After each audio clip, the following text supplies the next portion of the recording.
Hey y'all, how y'all doing? This is how I look. If you wonder how I'm looking and I don't have the camera flipped around, this is why. This is why I don't like flipping it around, because this is what I look like when I'm out in the sun walking. And yeah, I'm out in the sun walking today. I didn't want anything really. I'm going past the 18-wheeler, so it's kind of loud. Let me get over here. It was below 90 degrees, so I said I'm gonna get out here and do some movement, do some walking, and get some extra exercise in, because here lately with my job I have not been exercising like I should, and I have not been going to bed like I should, and consequently I haven't been doing what I know I'm supposed to do like I should. I mean, weight loss and health overall, my blood sugar and weight and all of that, for everything to be in sync, I gotta do what I'm supposed to do. And for me, I have to watch the carbs, I have to get out here and exercise, and I have to go to bed at a decent hour, and I have to hydrate properly. And I haven't been doing any of that. I haven't been doing any of that. I mean, I've been half doing it, and let me wait for this truck to go by.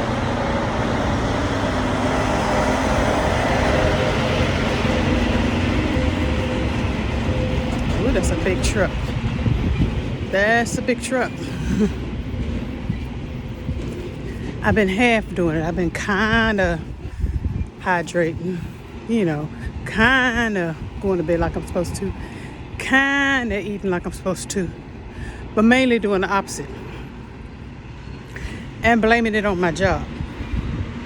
Well, no, because you had a job making twice as much money.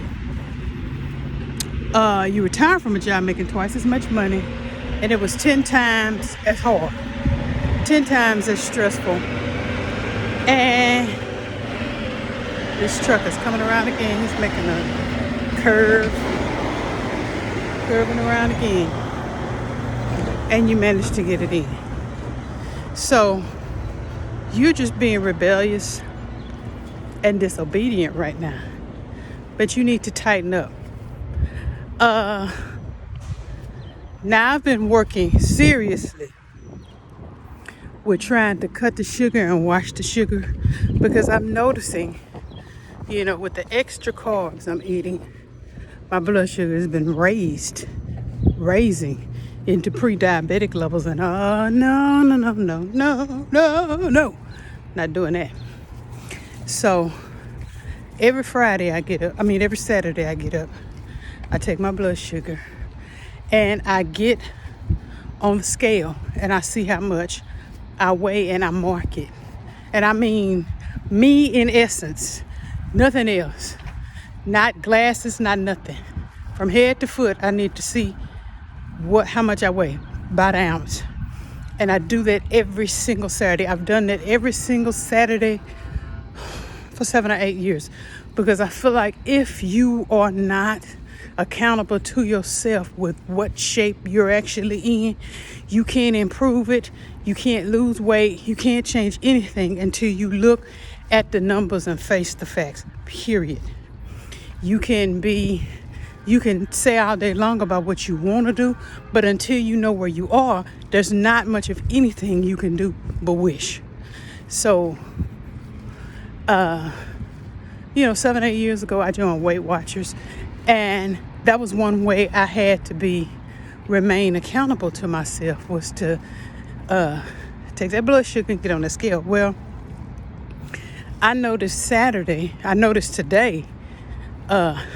looking at my blood sugar and really watching my sugar for the week, that it's gone down to normal range. Not pre-diabetic, but actually normal range, which is fantastic. I got out here this past week and tried to walk, but it still wasn't enough. And I was under quite a bit of stress. And so I just started eating carb. Carb is my go-to. Crackers, chips, crackers and chips. That's me. Cookies, and I'll do them, but crackers, chips, little bitty fun-sized candy bars.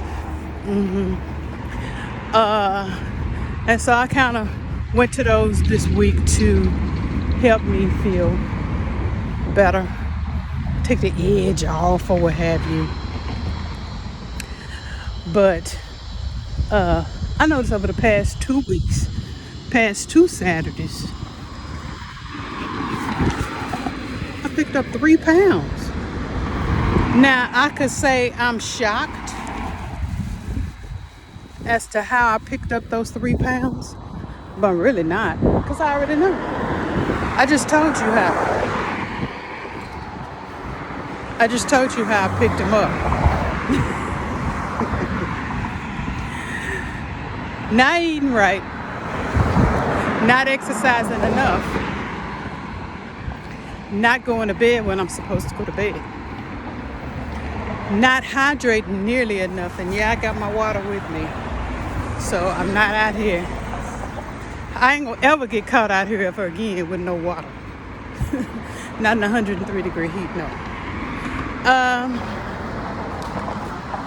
So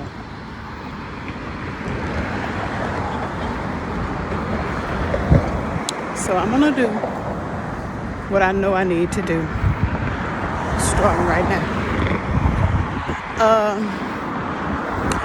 I didn't even come on here for any of that. That was just like me rambling, running my mouth. I'm out here with a bunch of cars, and but the reason I came on is I wanted to talk to y'all about uncommon favor. That's my hashtag, uncommon favor. Because even with all that's going on with me, that ain't great, I'm still walking in uncommon favor.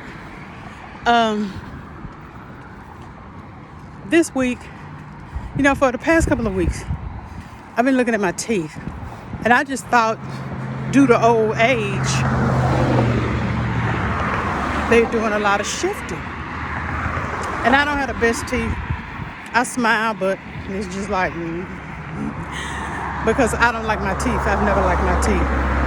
And I've never had the money to do with my teeth what I want to do with them. So I would smile and you see part of my teeth, but I never liked them. I didn't have the best teeth. I didn't have money to get teeth. And I think because of that, I was so adamant about making sure that our daughter had the money she needed for orthodontics and braces and all of that stuff. So she has some nice teeth. But I never did that. I never was able to do that for myself. My mom wasn't able, and I wasn't able. And it was just something in me that wanted our daughter to have that, because we never had it. So she has really nice teeth. But I thought the problems I was having with my teeth on the right side, I have a partial bridge on the right side, and it sort of fell loose, and I thought, well, maybe my teeth are shifting, and I might need a retainer or something. I have a retainer and I wear a retainer, but maybe I need a I didn't know what it was. And one of my 8 crowns, one of my 8 crowns is loose. So I was just like, okay, I got a new job and I got some pretty good insurance. So let me go and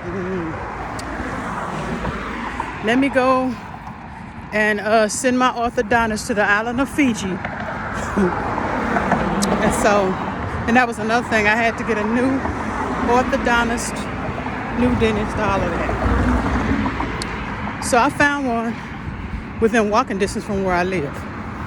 And I said, okay, well, I'll try them. So I went in and I was praying for favor. I was just like, Lord, you don't have any money, and there's a million other things that I need, but I feel like this is not good and it's gonna have to be addressed, so I'm gonna have to go. So I went, and sure enough, the dentist was like, yeah, if you thought that bridge was loose, it is. It's loose.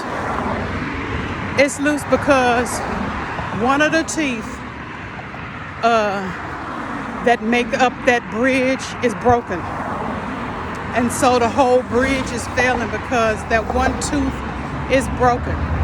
And he showed me the x-rays, and the tooth was just laying there sideways, and the crown was the only thing holding that bridge up. He said, yeah, that whole bridge has to go, and you need a whole nother bridge. And we need to pull that too. And I was like, ooh, I've had this bridge probably like 10 years. So he said, yeah. He said back then they were doing bridges the way they did yours, and it was a real popular fix because it was more reasonable financially for a lot of people, and so dentists just started doing that. But it's not always the best, as you can see. And I was like, yeah. So I need a new bridge, and I need 3 to 6 months worth of other orthodontic services, like an orthodontic therapy for my gums, because I'm in advanced stages of gum disease. Ooh. But I mean, I'm just being transparent. It just is what it is. I mean, even with your best efforts, and I'm a brusher and a flosser twice a day, and I retainer wear. I wear a retainer at night, so this is probably more than you want to know. But even with all of that, I got all this stuff going on. So anyway, I'm trying to wait for these cars to come zoom past me. So anyway, I go and I go to the office manager's office to get the expensive news. And without insurance, it would be over $9,000. But with insurance, I paid $3,500. And I was just like, $3,500. Now, if you meet a retiree, back working person, not making half the money you used to make, so you would call me a fixed income person? You don't have $3,500 laying around that you can just sling at a dental bill. But this is fairly serious, so it's going to have to be done. He said, well, we have financing available, and you can try for that.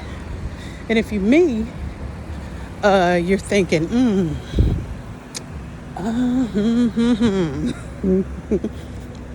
you know how financing is, and it's a high possibility you may not get it. Not because my credit is bad, but because my credit is limited. I don't have a whole lot of credit. It's in good standing, but I don't have a lot of it. And I don't have a lot of it intentionally because of my past history with credit. I was what you call a shopaholic, spendaholic. I had a champagne taste on a bologna budget or a ramen noodle budget. And so I messed up a lot of credit. So I didn't have it charged off or written off or anything like that. But I just sat down one day and I was just like, you got to get rid of all of these credit cards. I didn't have a lot, but I had enough to where my credit was not that great. So I just started systematically cutting up credit cards and paying them off, cutting them up and paying them off. And I got my credit in a decent place, but because of that, I cringe with a credit card. I don't want a credit card. I don't want a credit account. And so I have one credit card. And I'm good with that. So I said, well, okay, I'll be responsible with this, because one thing I will do is I'll pay my bills. I will go without a lot of stuff, but the bills are going to be paid. So I said, okay, I'll go ahead and get it, even though I don't want to do that. I'll do it. So I filled out the application for financing, and I looked at the application and I thought, ooh, this application is for a credit card I already have. They're not going to let me have another of the same credit accounts. They're not going to do that. And it's the one credit card I have. And I was just like, they're not going to let me have another one. I said, that would be uncommon favor. Really would be. And unheard of. Well, hashtag uncommon favor. They approved all of my work. They approved the bridge. They approved the tooth extraction. They approved all of my orthodontic and endodontic treatments for the next 6 months. All I have to do is go to the dentist, sit down and let them do what they do. Everything's paid for. And I will pay less than $100 a month. Of course, I'm going to pay it off. As soon as income tax time rolls around, I'm going to pay that whole bill off. But that's uncommon favor to me. That's uncommon favor to me. And I've been walking in that kind of favor ever since I retired from AT&T. I don't understand it, but it was just enough for me to get done what I needed to do.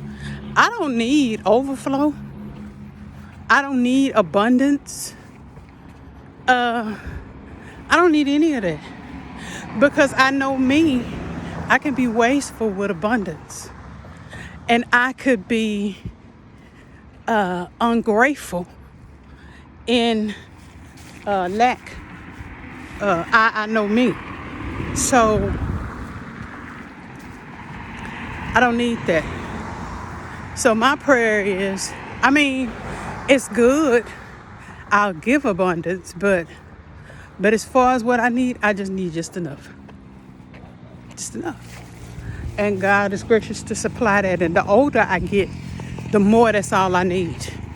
If I have an overabundance of money, or food, or clothes, or, the world's stuff, then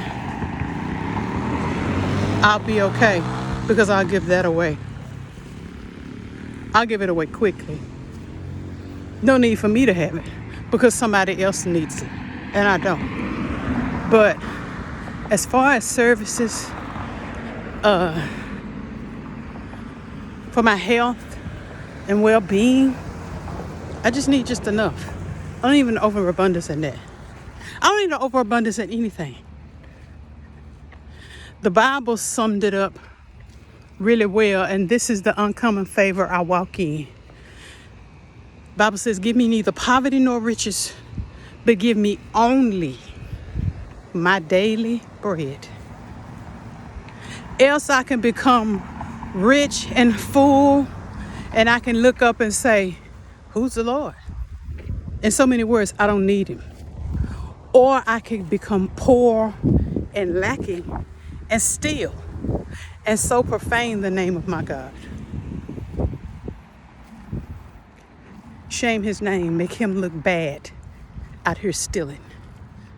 So I don't pray for poverty. I don't pray for riches. If I had to pray for either one, it would be poverty. Because in the poverty, my Jehovah's Jireh, he'll take care of me.